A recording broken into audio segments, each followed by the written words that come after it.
Bachelor point কিন্তু হাবু না, কাবিলা না, পাশা না, শিমুল না, বোরহান না। ব্যাচেলর পয়েন্ট পুরাটাই ধরেন হলে গিয়ে পুরো একটা বিল্ডিং এর সবাই একটা একটা পিলার। তো ওদিনকে আমার খুব কষ্ট লাগছে, যে আমার কাছে মনে হয়েছে যে আমার পৃথিবীটা ভাঙা পড়লো। কি রে 3 মাস হয়ে গেল, আমাকে একবারও ডাকলো না। ব্যক্তিগত জীবন আপনি হয়তো বা অতটা এক্সপ্রেসিভ না। হ্যাঁ, আমি এগুলো দেখাইতে পারি না, আমার হয় না কেন জানো।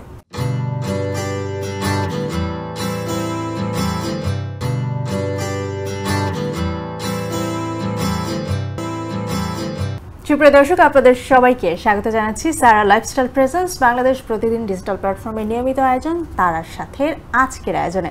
দর্শক, বরাবরের মতোই আছে আমি নুসরাত সেরিন এবং আপনারা সবাই দেখছেন আপনাদের প্রিয় তারার সাথে, যেটা আসলে বলে থাকি প্রতি সপ্তাহেই যে নতুন একজন তারকাকে নিয়ে হাজির হব। আজকেও তার ব্যতিক্রম নয়।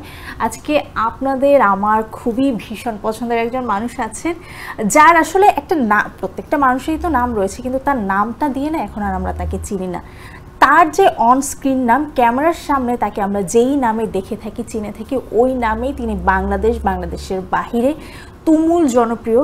সেই মানুষটা আসলে অনেক দিন থেকে আমাদের অন্তরে, হৃদয়ের মণিকোঠায় স্থান দখল করে আছেন এবং তিনি আর কেউ নন, আমাদের সকলের পছন্দের ব্যাচেলর পয়েন্টের হাবু ভাই, the one and only Habu ভাই।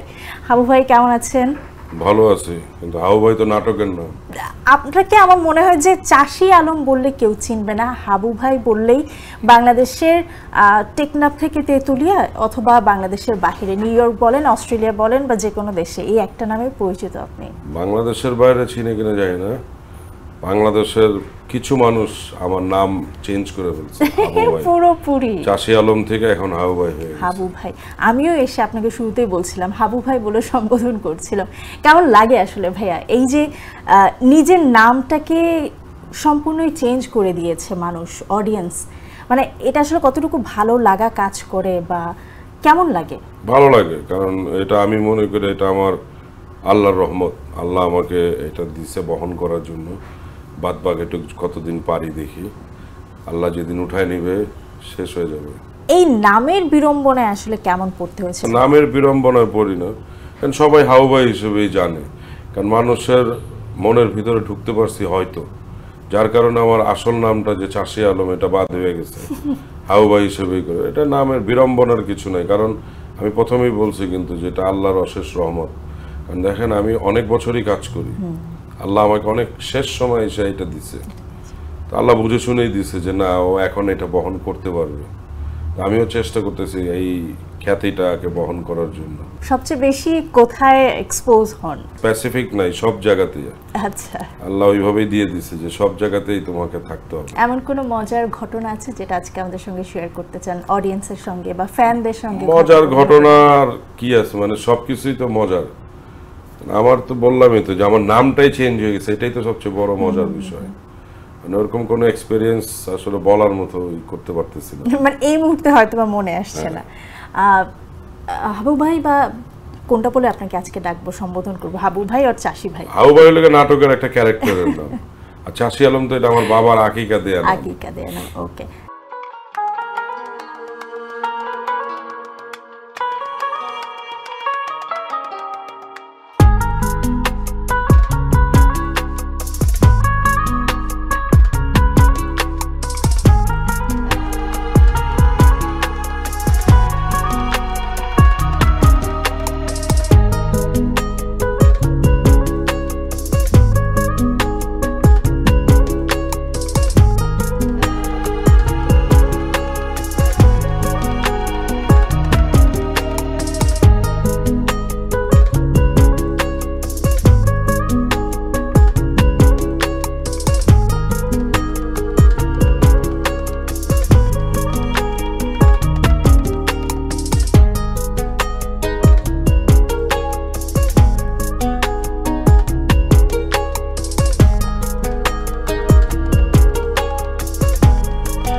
চাষি ভাই একটু জানতে চাচ্ছিলাম যে যখন ব্যাচেলর পয়েন্ট শুরু করেছিলেন সেই সিজন 1 থেকে, এটাতে কাস্টিংটা আসলে কিভাবে হয়েছিল, ওই গল্পটা একটু যদি শুনি আপনার। কাস্টিংটা হচ্ছে কি, কারণ অমি আমাকে একদিন বলছে, কারণ অমি যে যার সাথে আগে কাজ করতে, ইফতেখার আহমেদ ফামি, মানে এটা আমি নামটা সবসময় বলবো, কারণ আমাকে মিডিয়াতে পরিচিতি করার জন্য একমাত্র অবদান আমি মনে করি যে ফামির।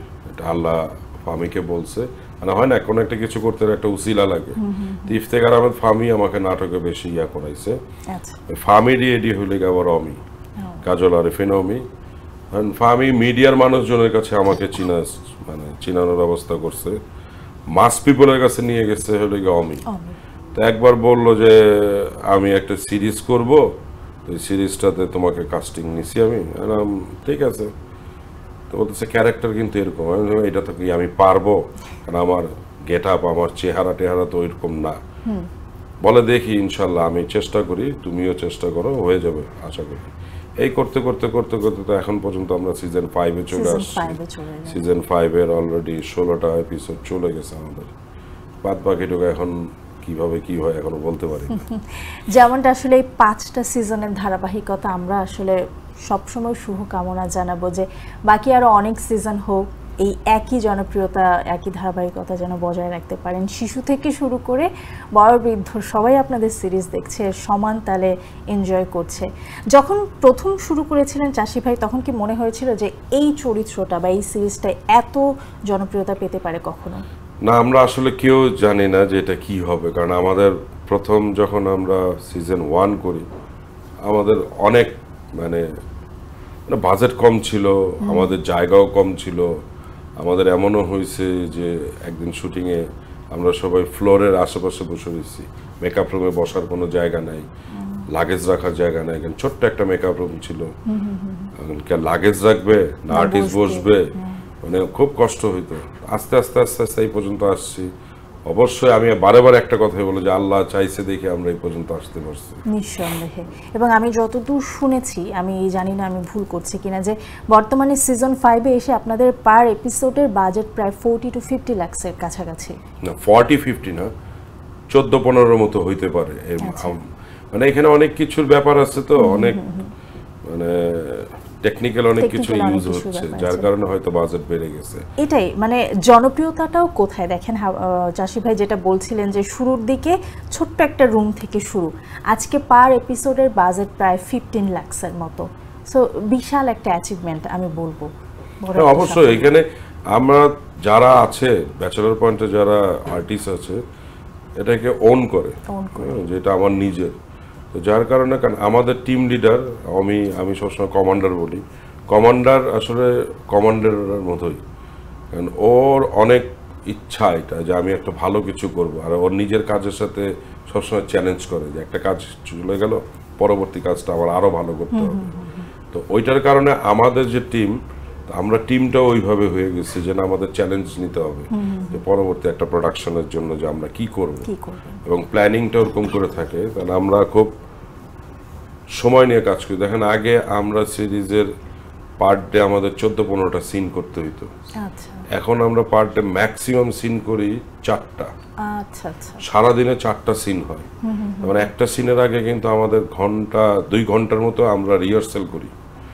এরপরে আমাদের আরো কিছু কিছু টেকনিক্যাল আছে, ওগুলাকে নিয়ে আমরা খুব গবেষণা করে, কারণ এটা আমাদের প্র্যাকটিস করাচ্ছে ভবিষ্যতে অনেক বেশি পরিণত হয়ে, হ্যাঁ ভবিষ্যতে যেন ভালো কিছু করা হয়, আরো ভালো কিছু করতে হবে, আরো ভালো কিছু করতে হবে।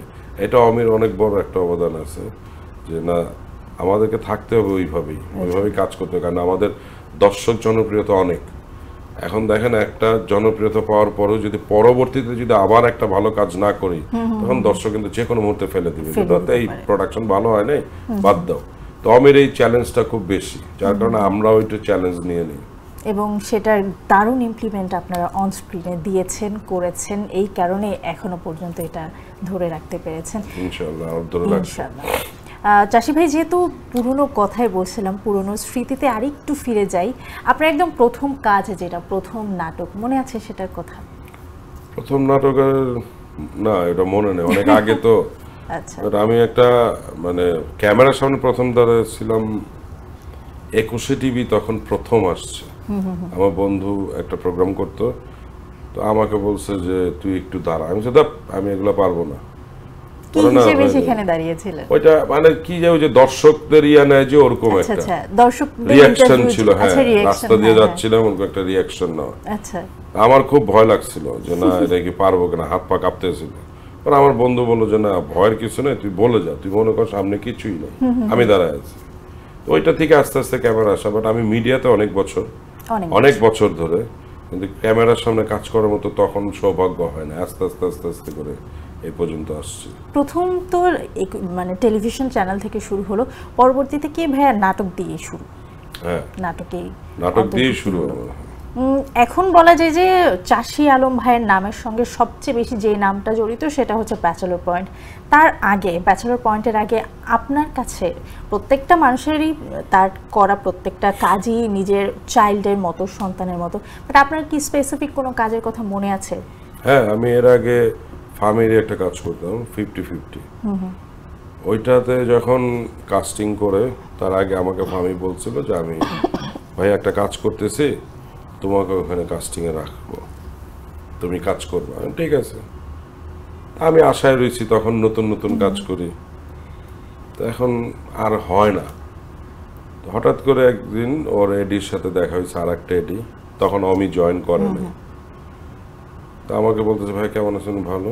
এটা হলো গিয়ে ফার্ম গেট আনন্দ সিনেমা হলের ওখানে। পরে আমি বললাম কিরে তোরা কাজ শুরু করবি, আমাকে তো কিছু বললি না। কয় হ্যাঁ কাজ শুরু হয়ে গেছে, 3 মাস হয়ে গেছে, কিন্তু আমি কিছুই জানি না। কিন্তু ফার্মি আমাকে বলছে তোমাকে আমি একটা ভালো ক্যারেক্টার দিব। তো ওদিনকে আমার খুব কষ্ট লাগছে, যে আমার কাছে মনে হয়েছে যে আমার পৃথিবীটা ভাঙা পড়লো, যে কি রে 3 মাস হয়ে গেল আমাকে একবারও ডাকলো না। আমি আনন্দ সিনেমা হল থেকে হেঁটে হেঁটে মানে আমার চোখে পানি তেজগাঁ কলেজ পর্যন্ত আসছে। খুব খারাপ লাগছে আমার ওদিনকে, যে আমাকে বলছে একটা ভালো কাজ দিবে। এরপর আমি আর কোনো যোগাযোগ হয় না। হঠাৎ করে একদিন আমাকে ফার্মি ডাকলো যে ভাই তুমি কি ফ্রি আছো? না হ্যাঁ। তাহলে আমাকে কালকে ডেট দাও। তো প্রথম সিন, তাও আবার মিউট, তো করলাম। এরপরে ফার্মি এসে আমাকে হাত ধরে বললো যে ভাই আমি কি তোমার সাথে কাজ করতে পারবো? মানে একটা ডিরেক্টর, একটা ছোট আর্টিস্ট তখন আমি বললাম এটা কি বলতেছে, একটা ডিরেক্টর এই কথা বলতেছে। আমি খুব অবাক হয়ে গেলাম। বললাম ইনশাল্লাহ পারবো। বলে তাহলে চালাও। এই করতে করতে করতে 50-50-র একদম ফিনিশিং পর্যন্ত আমি, এবং 50-50 গল্পটা আমার উপরে রাখছে ফার্মি। এখানে অনেক বড় বড় আর্টিস্ট ছিল, তাদেরকেও প্রাধান্য দেওয়ার পরও আমাকে একটু বেশি প্রাধান্য দিছে। এটার জন্য আমি ফার্মির কাছে চিরকৃতজ্ঞ সবসময়। কারণ আমি সবসময় বলছি যে আমার অ্যাক্টিং গুরু ইফতেখার আহমেদ ফার্মি, এবং আমাকে এইখানে আনার পিছনে অনেক বড় একটা অবদান ফার্মির। আর মাস পিপলের কাছে আমাকে হাবু ভাই হিসেবে বলার জন্য ওরই অ্যাসিস্ট্যান্ট কাজল আরিফিন অমি। প্রথম ক্যামেরার সামনের অভিজ্ঞতা বললেন যে তখন একদমই আনকোড়া ছিলেন, হাত পা কাঁপছিল। বর্তমানে ক্যামেরা আসলে আপনার কাছে কিছুই না, ডাল ভাতের একটা জায়গা। না, ক্যামেরা ভয়ের জায়গা। ক্যামেরা মনে হয় ডাল ভাতের, আসলে ভয়ের জায়গা। হ্যাঁ, প্রত্যেকটা বার মানে প্রতিটা সিনে যতই ক্যারেক্টারটাকে আমরা ওন করি না কেন, প্রতিটা সিনেই নিজেকে নতুনভাবে ভাঙতে হয়, গড়তে হয়। একটু জানতে চাই যে চাষি ভাই যে সিজন 5 যখন করলেন, বা আপনারা সবাই, যে পলাশ ভাই আছে বা শিমুল ভাই আছে, সবাই আপনারা অনেক বেশি ক্লোজ একজন আরেকজনের সঙ্গে, আমি যতদূর জানি। তো শুটিংয়ের কোনো মজার অভিজ্ঞতা যদি থাকে একটু শুনতে চাই। শুটিংয়ে তো ধরেন আগে যখন প্রথম করতাম, সবচেয়ে বেশি এনজি দিতাম আমি, যেটাকে বলা হয় নট গুড, নট গ্রান্টেড। তো ওইটা নিয়ে আমাদের প্রতিযোগিতা চলতো। যেরকম আমরা গত পরশুদিন না তার আগের দিনও আমরা একটা করছি, কিন্তু যে দেখবেন একটা ভাইরাল হয়েছে, অমি একটা পোস্ট করছে যে সবচেয়ে বেশি এনজি দেওয়ার পরে আমাদের জরিমানা হয়েছে। শিমুল 50%, কাবিলা ছিল হলো 25%, জাকির ছিল 15%, আমি হলাম 10%। তো আমরা সবাই এটা জরিমানা হিসেবে আমরা পুরো ইউনিটকে মিষ্টি খাওয়াইছি। তো এটা আমাদের আসলে একটা মানে প্র্যাকটিস, এই কারণে সবাই যেন ঠিকঠাক মতো থাকে এবং এনজি যেন কম দেয়। তো এইগুলো আমরা আগে আমি প্রচুর এনজি হইতো আমার ধরেন একটা সিনে দেখা গেল 35-40টা করে এনজি দিতাম। তো অমির একটা কথা হলো গিয়ে যে তুমি পারবা, তোমাকে ওইটা দিতেই হবে। আমার যদি 5 ঘন্টাও লাগে একটা সিন করতে, আমি 5 ঘন্টা নিব। আমার যদি একদিনও লাগে আমি একদিনও নিব। কিন্তু তোমাকে ওইটা দিতেই হবে। দারুণ। কিন্তু এই ভয়ে অনেক সময় আমরা এনজি আরো বেশি হয়ে গেছি। মানে একটা নার্ভাসনেস কাজ করতো। এটা আস্তে আস্তে সবারই মোটামুটি কমে গেছে। আমাদের তারপরে আসছিল শিমুল এনজি দিত, তারপরে বোরহান ছিল, বোরহানও দিত। এরা সব আস্তে আস্তে সবাই কমায় ফেলছে। এখন আবার নতুন সিস্টেম হয়েছে, একটা এনজি হইলেই কিন্তু জরিমানা। আচ্ছা, আগে পার্সেন্ট হতো, এখন একটা হলো, এখন একবার হইলেই জরিমানা। আচ্ছা, তো তারপরেও কিন্তু হচ্ছে। আমরা এখন এই যে পুরো ইউনিটে তখন আমরা জরিমানা খেতেন, মিষ্টি খাওয়ানো হয়েছে, আবার বলা হয়েছে যে আজকেও শুট আছে, চলতেছে। তো বলা হয়েছে যদি আজকে কিছু হয় তাহলে কিন্তু কাচ্চি খাওয়াইতে হবে, যেই হোক। যদি একজনই করে তাহলে পুরা সিনের হিসাব করা হবে যে কে কয়বার কি করলো। চাষি ভাই সবচেয়ে বেশি কি খাইয়েছে? মিষ্টি। আমরা প্রথম শুরুই করছি মিষ্টি দিয়ে। ও মিষ্টিটা এখন কাচ্চিতে চলে গিয়েছে। এখন কাচ্চিতে চলে আসছে। বাহ, দারুণ। এইভাবেই চলে আমাদের। কয়েকদিন পরে না বলবে কক্সবাজার ঘুরতে নিয়ে যাও। হইতেও পারে। আমি বলতেই পারি যে না ভাই, এনজি হইলে তোমরা চলো ওইখানে। দারুণ। বাস্তব জীবন আমরা তো অন স্ক্রিনে দেখি যে মার্জুক রাসেল ভাই তার খুবই বিখ্যাত ডায়ালগ যে এই করে উচ্চারণ করছে, বা কাবিলা এক রকমের ক্যারেক্টার, শিমুল এক রকমের ক্যারেক্টার। বাস্তব জীবন আসলে তারা কেমন? সবাই একই রকম, এরকমই। কিন্তু কাবিলা একটু চুপচাপ বাস্তব জীবনে। ওকে স্ক্রিনে যেরকম দেখা যায় না, আমি সবসময় বলি ওয়ান অ্যান্ড অনলি কাবিলা। কারণ যদি বলা হয় যে কাবিলাকে আমার পক্ষ থেকে যে কত পয়েন্ট দেবে 100-তে, আমি ওকে সবসময় 210 দিব, 220 দিব। কারণ কাবিলা অনেক বড় একটা ব্যাপার ব্যাচেলার পয়েন্টের জন্য। যদিও সবাই একটা করে পিলার, বাস্তব জীবনে মার্জুক ওমর তো সবাই জানে যে উনি কিরকম। উনি গীতিকার, আবার অভিনেতা এখন, আর উনি একটু গোছানো। উনি থাকাতে আমাদের জন্য আরো অনেক ভালো একটা বিষয় হয়েছে, কারণ আমরা দেখেন টাইমলি কিন্তু যেতে পারি। সেটা কিন্তু মার্জুক ওমর আমাদেরকে সবসময় বলে। আমরা আগে শুটিং স্পটে যেতাম, ধরেন কল থাকতো 9টায়, 10:30, 11টা, 12টায় যেতাম। এটা আস্তে আস্তে সব চেঞ্জ করেছে মার্জুক ওমর। যেমন 8টা মানে 8টায় আমাদের এখন 8টায় কল টাইম থাকে, স্পট রিপোর্টিং ধরেন 8:30টায়, 9টার সময় আমাদেরকে ডাইনিং টেবিলে বসতে হয় ব্রেকফাস্ট করার জন্য। 9:30 থেকে 9:45 ম্যাক্সিমাম ব্রেকফাস্ট করবে, 10টার সময় এসে রেস্ট নিবে। এগুলো সব সিস্টেম করানো হয়েছে, মার্জুক ওমর এগুলো করে দিচ্ছে আমাদের। এটা অমিও বলছে যে না, এইভাবে আমাদের চলতে হবে। আমরা কিন্তু এখন আমাদের ধরেন এখন আরেকটা জিনিস কি, যখন সিন হয় তখন কিন্তু সবাই খাতা কলম নিয়ে বসে। আমি বসি না খালি খাতা কলম নিয়ে, সবাই খাতা কলম নিয়ে বসে। আমি একটু বেশি উশৃঙ্খল। আপনাকে দেখলে এটা মনে হয় না? আমাদের ধরেন শুটিং মানে শুরু হবে, সিন শুরু হবে, তার আগে কিন্তু স্কুলের ঘন্টার মতো ঘন্টা বাজানো হয় আমাদের। আমাদের একটা সিন হইলে একটা ঘন্টা হয়, যে একটা সিন হয়ে গেলে একটা ক্লাস যেরকম শেষ হলে বলে ওরকম একটা ঘন্টা হয়। আবার লাঞ্চ ব্রেকে কিন্তু ওরকম টাং টাং টাং টাং শব্দ করা হয়, যে লাঞ্চ ব্রেক। মানে আমরা সব একদম স্কুলিং ওরকম হচ্ছে আমাদের। বাহ, দারুণ দারুণ। প্রত্যেকটা মানুষই আসলে ওই যে বলে না যে একটা শিপের একজন কমান্ডার ঠিকই আছে অমি ভাই, কিন্তু তারপরও আপনাদেরকে গুছানোর দায়িত্বটা আরেকজনের কাছে। এবং মার্জুক রাসেলকে আমি দেখলাম যে মামা বলে সম্বোধন করছেন, বাস্তবে যেখানে বলেন দাদু, ক্যামেরার সামনে দাদু, অফ ক্যামেরায় মামা বলছেন। সম্পর্কে আমার মামা হয়। আচ্ছা, এই কারণে ওনাকে মামাই ডাকি। মানে পারিবারিক দিক থেকে কোনো সম্পর্ক কেমন যদি একটু বলতেন? মানে আমার ছোট মামা আছে, মামার ফ্রেন্ড। তখন আগে কিন্তু আমি ভাই ডাকতাম।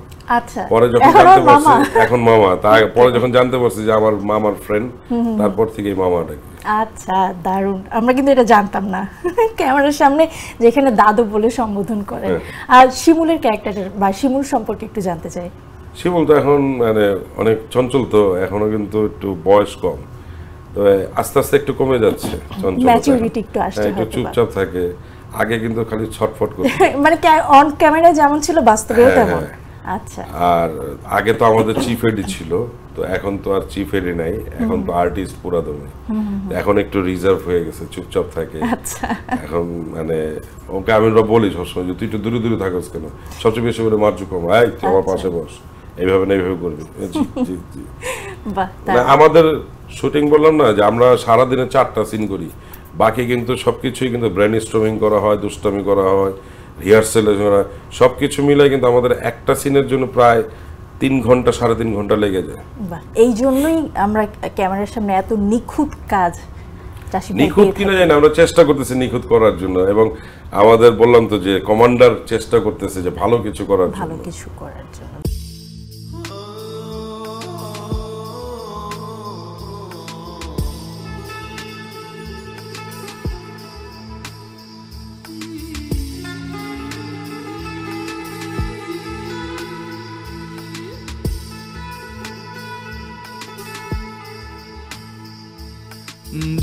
দূর হতে আমি তারে সাধিব, গোপনে বিরহ ডোরে বাঁধিব।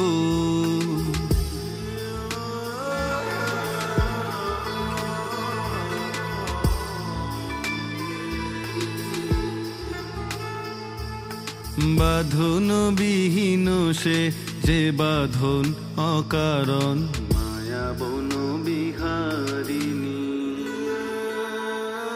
মায়া বন বিহারিণী হরিণী, গহন স্বপন সঞ্চারিণী। কেন তারে ধরিবারে করিপন অকারণ, মায়া বন বিহারিণী, মায়া বন বিহারিণী, মায়া বন বিহারিণী।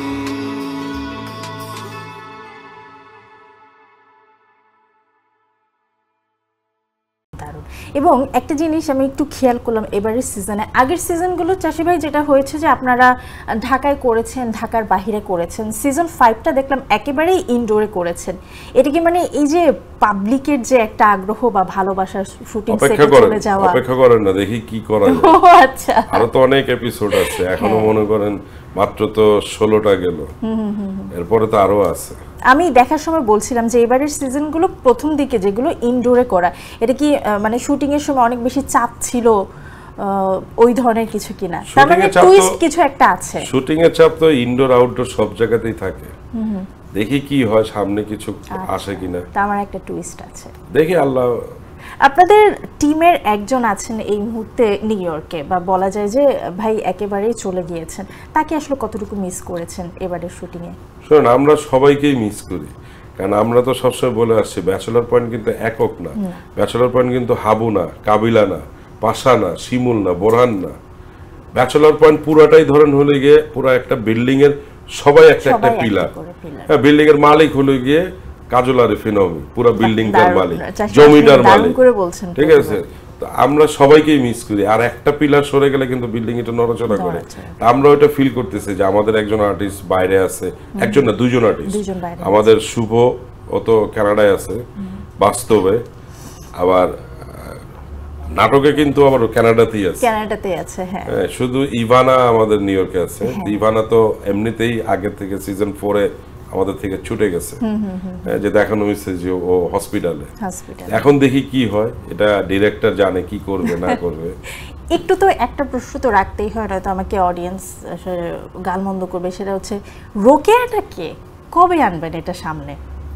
রোকেয়া তো একটা গিমিক, দেখি না রোকেয়া কি হয়। আর কতদিন হিডেন ক্যারেক্টার, যেহেতু চাষি ভাই 5টা সিজন ধরে তো ওয়েট করে আছি, আর কতদিন পরে আনবেন বা কতদিন পরে আসতে পারে এই ছোট্ট টুইস্ট বা ছোট্ট তথ্যটা আজকে আপনাদের মজার বিষয় কি, এই জিনিসটা আমাদেরকে কখনো কেউ বলতেছে না, মানে কোনোভাবে আমরা পাচ্ছি না। আচ্ছা, বাট ডিরেক্টর প্যানেল থেকে কেউ বলছে না? ডিরেক্টর প্যানেল থেকে তো অমি নিজেও কিছু করে না, অমি আমার সাথে অনেক কিছু শেয়ার করে, অনেক কিছু।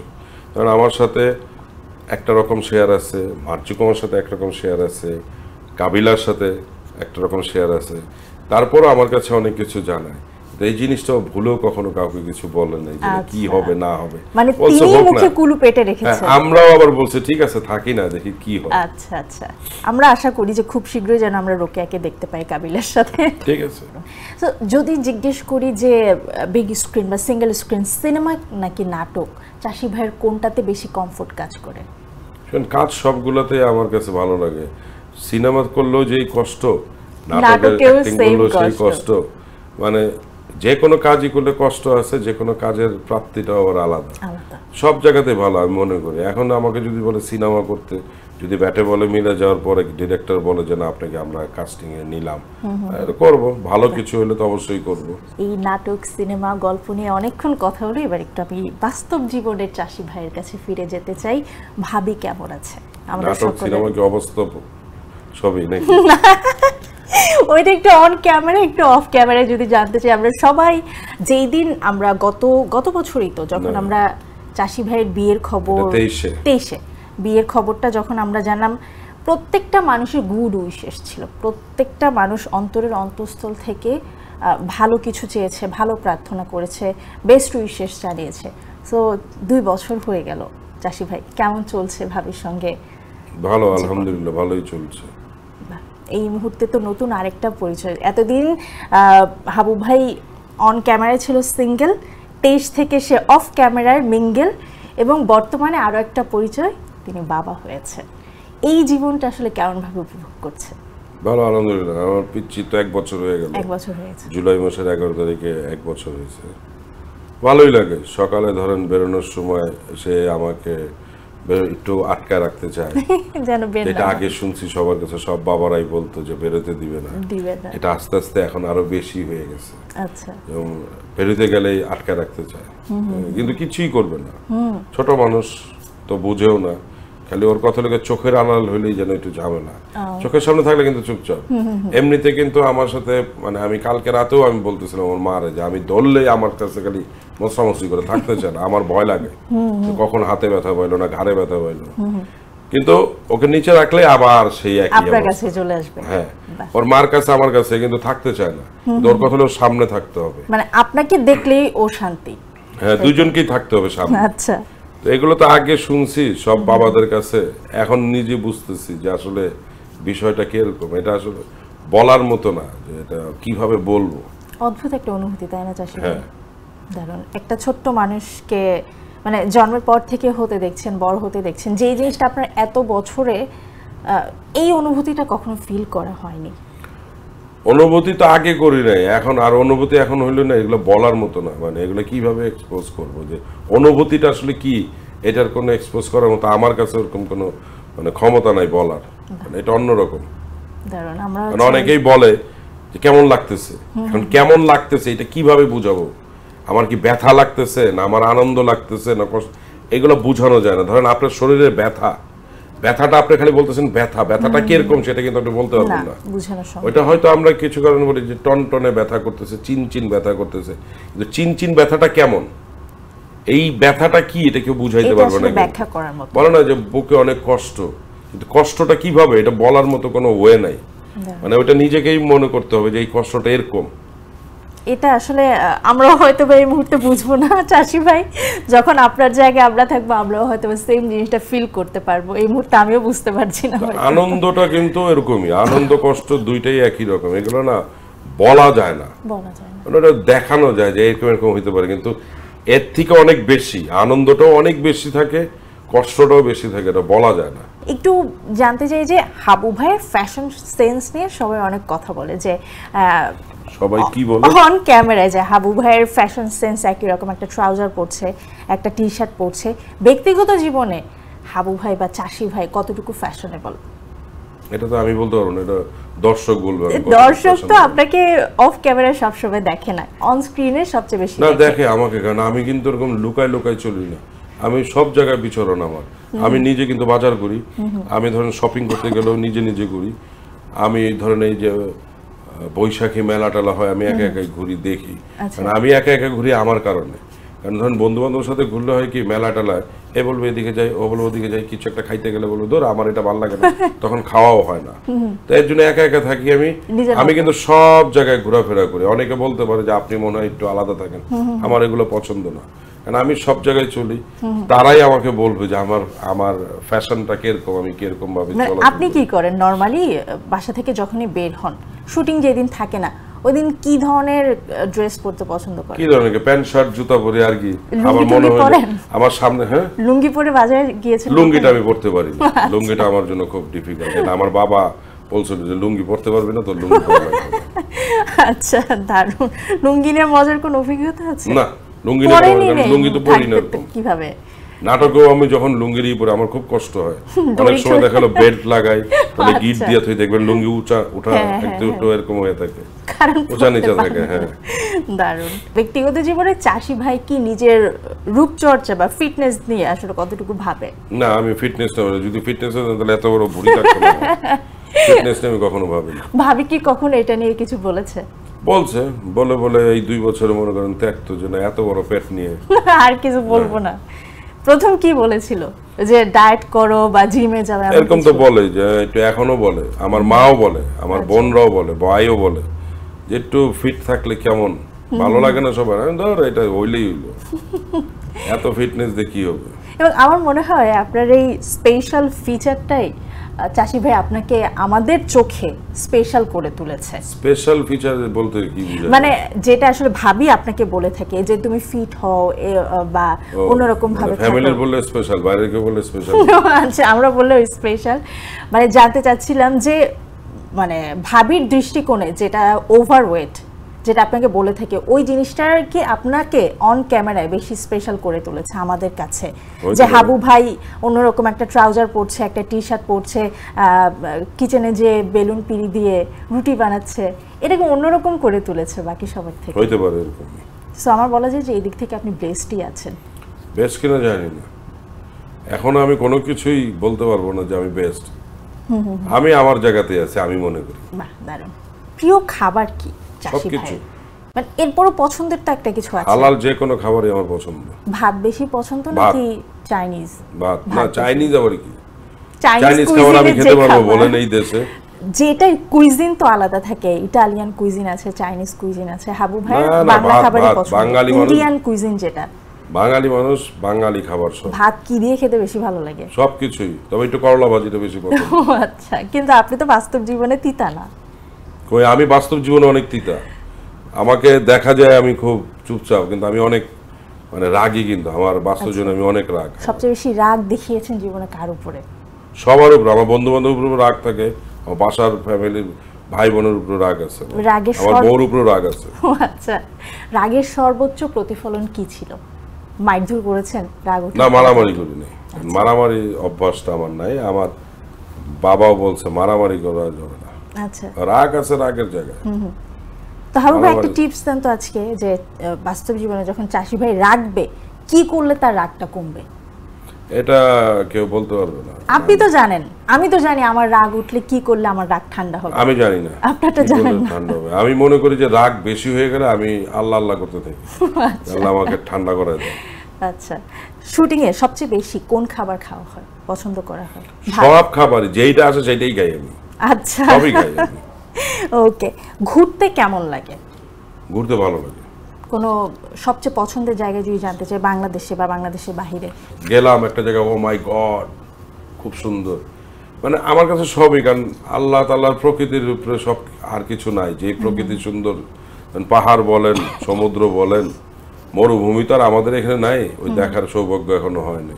তো পাহাড় সমুদ্র তো দেখেই ফেলছি, সবই ভালো লাগে। আচ্ছা, মানে কোনো কিছুর স্পেসিফিক মানে কিছু নাই। স্পেসিফিক কোনো জায়গা নেই যেটা এই মুহূর্তে? আবার এমনও জায়গা আছে আমি দেখিই নাই, এখনো যেতেই পারি নাই। ধরেন কথার কথা, আমাদের 100 ফিটে নাকি একটা ফুল দিয়ে একটা বিল্ডিং করা আছে, পুরা বিল্ডিং এর মানে টিনের ঘর না কাঠের ঘর জানি না, আমি ছবি দেখছি, সবাই খালি বলে এখানে যাও নাই, আজ অব্দি আমি যাইতেই পারি না এখনো। কিন্তু সুন্দর নাকি অনেক জায়গাটা, সবাই বলে, যাইতে পারি না, এটা ভাগ্যে নাই, হয় নাই যাওয়াটা, হয়তোবা যাওয়া হবে, হইতেও পারে। হয়তো। একটু জানতে চাই যে চাষি ভাইয়ের ব্যক্তিগত জীবনে এ পর্যন্ত প্রেম কতবার এসেছে? প্রেম অনেকবার আসছে। সফল হয়েছে একবার? না, আমি ওই সব জায়গার মধ্যে তো ছিলাম না, কারণ আমার ছোট থেকে ছিল যে আমাকে অনেক স্ট্রাগল করতে হবে, আমি স্ট্রাগল করে আমি বড় হয়েছি, ওগুলোতে আমি এত বেশি না। আমার প্রেম বন্ধু বান্ধব ভালোবাসায় জড়ানো হয়নি কখনো? ওরকম ভাবে কোনোভাবে জড়াইনি। স্কুল, কলেজ, না। ইউনিভার্সিটি? আচ্ছা, শোবিজে যদি জানতে চাই যে আপনার সবচেয়ে কাছের মানুষ কারা? সবই তো সবাই কাছের মানুষ, আবার সবাই দূরের, কারণ মিডিয়াতে কেউ আপন হয় না, আমি যতটুকু দেখছি এক্স্যাক্টলি, আমি কেউ আপন এটাই হয় না। আপনার কাছ থেকে জানতে চাচ্ছি। সবাই কাছের, সবাই যদি দূরের। তিনজনের নাম বলা হয়, কাদের কথা বলবেন যে এনি কাইন্ড অফ সিচুয়েশন, রাত 1টা বাজে ফোন দিলেও তারা আপনার জন্য চলে আসবে? না, এরকম বলা যাবে না, এরকম নাই, অনেকেই আছে আমার জন্য ছুটে আসবে। আচ্ছা, স্পেসিফিক বলা যাবে না যে 3 জন 30 জন, এরকম না, অনেকেই আছে আমার। আর আমি ধরেন শুটিং শেষ হওয়ার পরে কিন্তু আমি সাধারণ মানুষের সাথে আড্ডা দিই, আচ্ছা, একদম সিম্পল জায়গাতে আড্ডা দিই। আমি কিন্তু 4 দোকানে আড্ডা দিই, রাস্তায় বসে, আমার ওই ফাস্টফুডের দোকানে, কফি শপে, লাউঞ্জে, এরকম না। যখন আমি হাবু ভাই হই নাই তখন আমি লাউঞ্জ আড্ডা দিচ্ছি, তখন আমি 5 স্টার হোটেল আড্ডা দিচ্ছি। আচ্ছা, যখন আমি হাবু ভাইয়ের একটা নাম হয়ে গেল আমার, তখন থেকে কিন্তু আমি একদম রাস্তাতে আড্ডা দিই। এর কারণটা কি ছিল? কারণটা হলো যে আমি যদি আড়ালেই থাকি তাহলে আমার দর্শকরা আমাকে দেখতে পাবে না, আমার দর্শক খালি আমাকে টেলিভিশনে দেখবে, সামনাসামনি দেখবে না।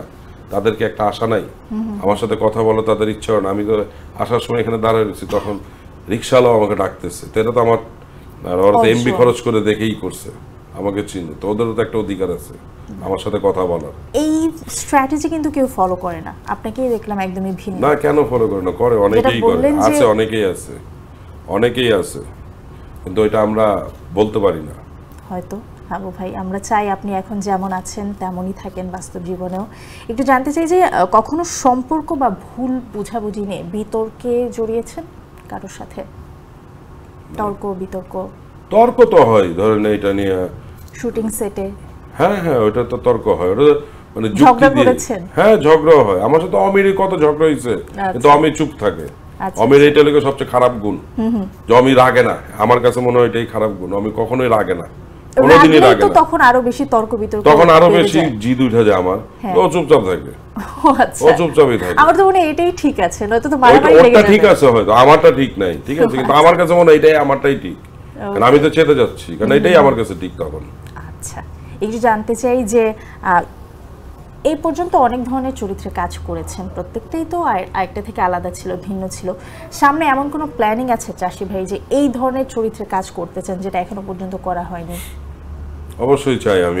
আমি খুব মানে ভয়ঙ্কর ভিলেনের কাজ করতে চাই, খুব ভয়ঙ্কর, জানি দেখলেই মানুষ বলে যে আসলে এই লোকটা খারাপ, যেটা আমরা রাস্তায় হুমায়ুন দেখলেও যেন ফরিদী মানুষ এবং বলে। আহমেদ শরীফের ক্ষেত্রে বলতাম। অবশ্যই আমাকেও দেখলে যেন বলে যে এই লোকটা খুব সবাই ভয়ঙ্কর, চায় খুব নায়ক খারাপ। হতে, চাষি আলম চায় ভিলেন হতে। আমি নায়ক হইতে পারবো না, কারণ আমার স্ট্রাকচারে তো নায়কের মতো না। আচ্ছা, ওকে। সো সিনেমায় এখন আর নিয়মিত কাজ করছেন না, নাটকে একটু বেশি কাজ আমি করছেন? সিনেমায় কখনোই নিয়মিত কাজ করি নাই। যেগুলো সিনেমা বলতে গেলে কি, আমি চোরাবালি আর পরবাসিনী বলতে গেলে সিনেমা, তো ওইখানে তো আমি অল্প ক্যারেক্টারের কাজ, অল্প, আমার সিনই ছিল অল্প। আর ঠান্ডাটা তো আসলে ওরকম সিনেমা না। হ্যাঁ, তো ঠান্ডাতে বেশি ছিল। কন্টিনিউ করার ইচ্ছা আছে কিনা, নিয়মিত হবার ইচ্ছা আছে কিনা? প্রত্যেকটা যারা আর্টিস্ট তাদের ইচ্ছা থাকে, আর আমি তো আর্টিস্ট এখনো হইতেই পারি নাই।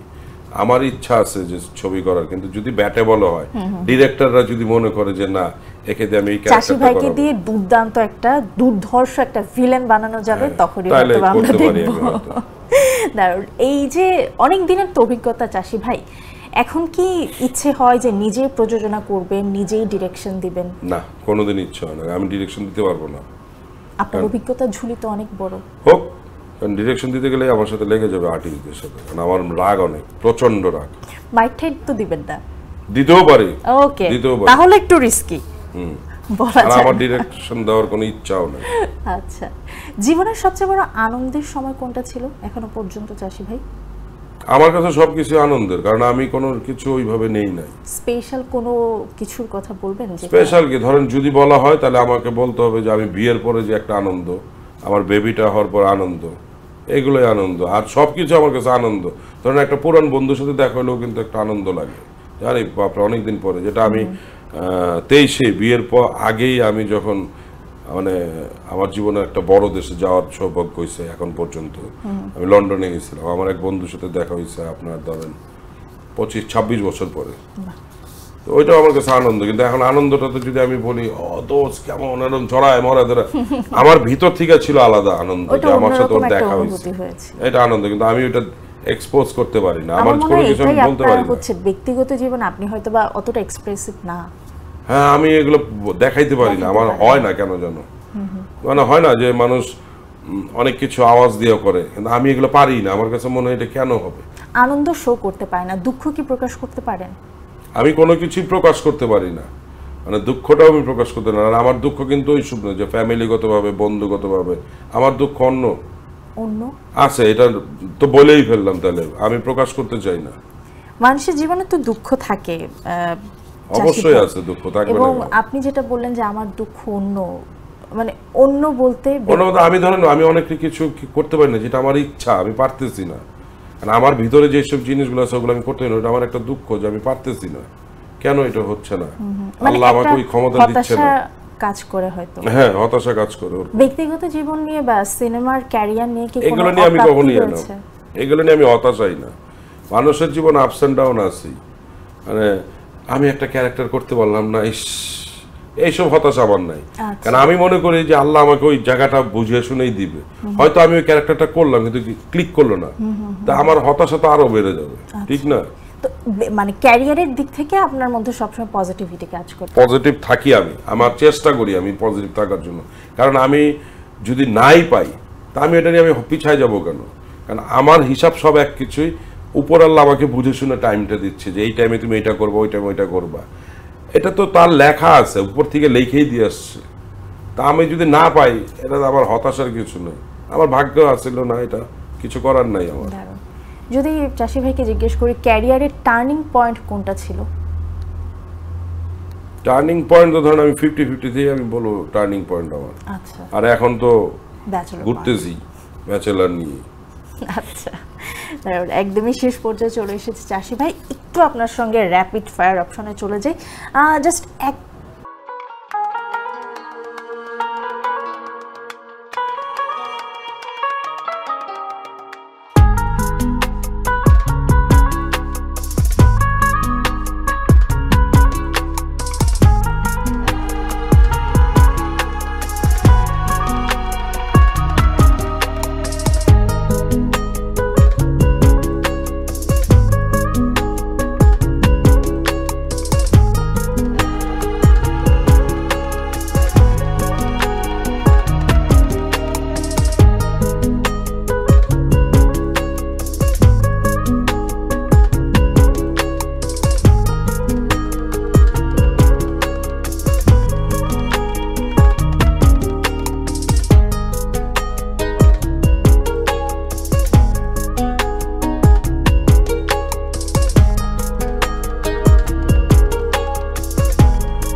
একটা ওয়ার্ডে অ্যান্সারটা দিলেই হবে। আমি কয়েকটা কোয়েশ্চেন করে যাই। আপনার প্রিয় অভিনেতা? আমার প্রিয় অভিনেতা সবাই। একজন? কোন সবাই, একজন বলে কেউ নেই, সবাই। প্রিয় অভিনেত্রী? সবাই। সবাই। তার মানে আপনি সবাইকে ভালোবাসেন। হ্যাঁ। প্রিয় পরিচালক? এখন মনে হয় দুইজনের নাম বলবেন। প্রিয় পরিচালক কি দেশে না বিদেশে? দেশে? দেশে অনেকেই আছে, অনেকেই আছে, একজন বলে কেউ নেই। দেশের বাইরে? দেশের বাইরেও অনেকে আছে। একজন একদমই বলছেন না? একজন নাই তো, কারণ এখন ধরেন একটা ছবি দেখে আর একটা ছবি দেখলে তো ওইটাও ভালো লাগতেছে, নায়িকাও তো অনেকটা ভালো লাগতেছে। দারুণ। প্রিয় নাটক বা প্রিয় সিনেমা? দেশে? দেশে? দেশে তো আমি ওরকম ছবি দেখিনি। বর্তমানে তো অনেকগুলো ছবি এসেছে, দেখিই নেই, একদমই দেখা হয়নি। আমি খালি লাস্ট দেখছি মনে হয় কি তাণ্ডব আর ওই যে কি রাজকুমার। আচ্ছা আচ্ছা, তাও আবার হলে যায় না, কিন্তু পাইরেসি করে দেখেছেন? পাইরেসি না, এগুলো তো ইসে আসছে। ও আচ্ছা, ওটিটিতে দেখেছেন? হ্যাঁ। কেমন লেগেছে? দেশের কাজ কেমন? ভালো, অবশ্যই ভালো, চেষ্টা করতেছি সবাই ভালো করার জন্য, ভালো হচ্ছে। দারুণ। হাবু চরিত্র না থাকলে কোন চরিত্রে নিজেকে মানাতো বলে মনে করেন? ওটা ডিরেক্টর মনে করবে, এটা আমি কিভাবে মনে আপনার কাছে করব? কি মনে হয় যে ওইখানে যে হাবু আপনাকে দেয়া না হতো, আপনি কোনটা হতে পারতেন? না না, ওটা তো গল্প ডিরেক্টরই করছে যে কোনটা আচ্ছা। দিলে ভালো হবে। ওকে। আজকে যেহেতু ফ্রেন্ডশিপ ডে, আজকে ফ্রেন্ডশিপ ডেতে আমরা প্রোগ্রামটা করছি, তো বলা যায় যে নিজের জীবনের সবচেয়ে বেস্ট ফ্রেন্ডকে? আমার বেস্ট ফ্রেন্ড যদি বলা হয় ফ্রেন্ড হিসেবে, আমার দোস্ত আছে একটা, আচ্ছা অপু মাহফুজ, চ্যানেল আইতে আছে। আচ্ছা আচ্ছা। ও হলে আমার দোস্ত, জানেমান দোস্ত আমার। News presenter probably?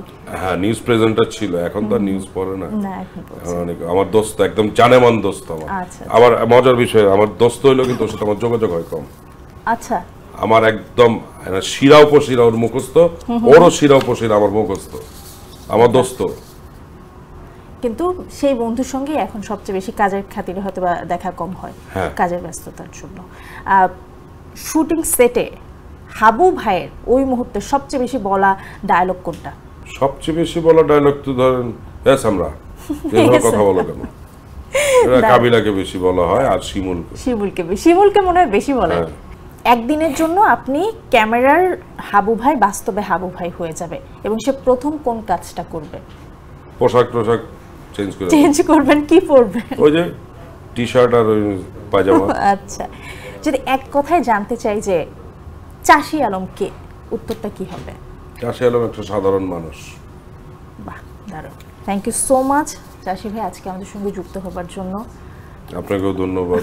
এবং আমার মনে হয় যে বাস্তব তারার সাথে যে প্রোগ্রাম প্রডিউসার যারা কলা কৌশলে তাদেরকে ধন্যবাদ। Thank you. অনেক শুভকামনা জানাতে চাই অন স্ক্রিনের জন্য, অফ স্ক্রিনের জন্য। এভাবে সারা জীবন আমাদের হাবু ভাই হয়ে থাকেন। হ্যাঁ হ্যাঁ, সারা জীবন হাবু ভাই থাকে। সারা জীবন আমরা চাই হাবু ভাই হয়ে থাকেন ক্যামেরার সামনে। থ্যাংক ইউ হাবু ভাই। সুপ্রিয় দর্শক, এর মধ্য দিয়ে শেষ করছি বাংলাদেশ প্রতিদিন ডিজিটাল প্ল্যাটফর্মে নিয়মিত আয়োজন সারা লাইফস্টাইল প্রেজেন্স তারার সাথে আজকের আয়োজনে। দর্শক, দেখা হচ্ছে আগামী সপ্তাহে নতুন কোনো অতিথিকে সাথে নিয়ে। ততক্ষণ পর্যন্ত ভালো থাকুন, সুস্থ থাকুন, বাংলাদেশ প্রতিদিনের সাথেই থাকুন।